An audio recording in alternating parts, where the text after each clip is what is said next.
अँधेरी पनि हो, यतातिर 2 नम्बर पर्यो भने यतातिर चाहिँ यो पारी चाहिँ 9 नम्बर पर्छ। र जब म यो खोलामा आइपुग्छु तब आजभन्दा लगभग 30 वर्ष अगाडिको कुराहरू जहिले पनि यो घटनाहरू थियो। पूर्वजहरू हामी र गाउँका खानाहरू हामी अमृतसर काट्नका लागि जङ्गल गएका थियौँ। लगभग त्यो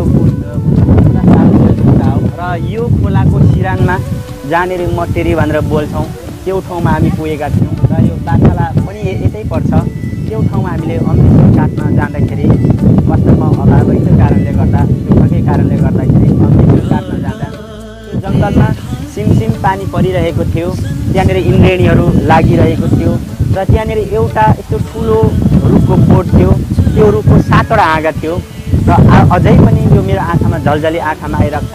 र त्यहाँनिर अत्याधिक मात्रामा पानी पनि परेको थिएन। यद्यपि पनि त्यहाँनिर सायदै मलाई लाग्छ अहिलेको सम्झनामा आउँछ यो हजुरले मलाई केही देखाउनु भएको को हो कि भन्ने मलाई चाहिँ अहिले भान भइरहेको छ। र त्यो रुखबाट एक्कासी एकदमै ठुलो यो रुखमा कुनै पानी परेको छैन, तरै पनि त्यो रुखबाट एक्कासी पानीको भेल झरिरहेको थियो। बास कराएँ, चिच्याएँ। र ती दिनहरू जब यो खोलामा म आइपुग्छु ती दिनहरू जहिले पनि म सम्झन्छु। र यति बेला यो पनि म सम्झना मलाई लागिरहेको छ। एक दिन गुरुहजुरमा एक प्रकारको त्यस्तो एउटा भयानक महामारी रोग कारणले गर्दा अभावै भए तापनि हस्पिटलसम्म हामी पुर्याउने जमर्को गऱ्यौँ। र चत्राको एउटा सानो मेडिकल क्लिनिकमा पुर्याउन जाँदाखेरि जब गुरुहजुरलाई बोक्ने डोकोमा बोकेर हामी लगिरहेका थियौँ गुरुहजुरलाई, यही खोलामा जसले बोकिरहनु भएको थियो हाम्रो दाइ हुनुहुन्छ एकजना भुवन भन्ने, र उहाँले बोकिरहनु भएको थियो। त्यतिखेर एक्कासी त्यो दाइ चिप्लिन पुग्यो र चिप्लिँदाखेरि वास्तवमा गुरुहजुर त सायदै हामीले सोच्यौँ सानै पनि हुनुहुन्थ्यो, रहनु भएन संसारमा। यत्रो त्यहाँ ढुङ्गामा बज्रिसकेपछि त्यो बालकको पक्कै पनि मृत्यु भयो भनेर सोचेका थियौँ। तर अकस्मात के भयो हामीलाई पनि थाहा भएन। मलाई एउटा चाहिँ चट्याङ परेको जस्तो महसुस भयो।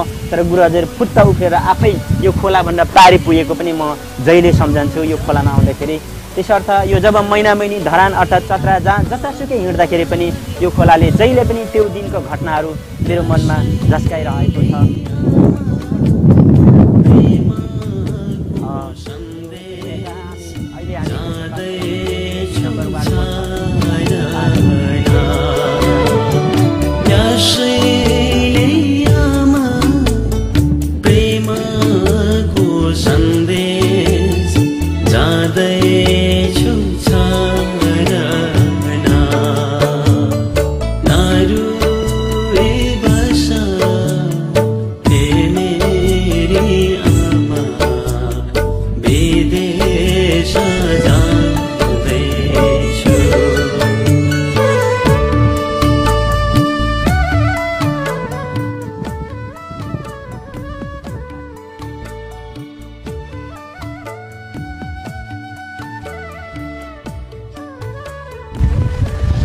हामी अहिले गुरुहजुरको जन्म स्थल माङटेन मुभ गरिरहेका छौँ।